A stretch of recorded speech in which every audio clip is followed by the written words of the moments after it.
目前台灣有155台富康巴士，平均每一台車每一天出勤7班以上，規年通天行駛超過3萬公里。嘛，因為負責接送身心障礙者甲行動無方便的長輩，所以車輛維護汰換特別要緊。在開春之時，吳曉婷女士所關注這台勁鵬號，除了守護市民，嘛是延續父母扶助弱勢一份感恩傳承。是秉持着一個所謂老吾老以及人之老，幼吾幼以及人之幼的心情，那我就以景鵬為名，希望可以讓我將我父母熱心助人、回饋鄉里的心意傳達下去，讓這個善的循環可以讓社會充滿更多善的循環。只要市民或是善心人士關注富康巴士，市長委託陸一定親自頒發感謝狀。面對這回愛心行動，嘛表達這不只是吳女士送予父母上溫暖的新年禮物，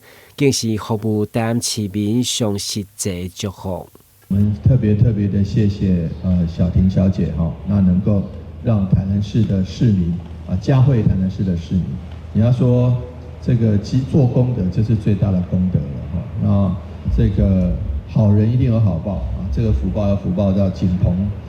鵬瓷器上面，福報在你的爸爸媽媽還有你們身上。台南市的富康巴士多數攏是由民間企業團體，或者是市民個人所關注，嘛一步一步汰換已經超過10檔以上的老車，保障民眾行車安全。台南新聞阮子採訪報道。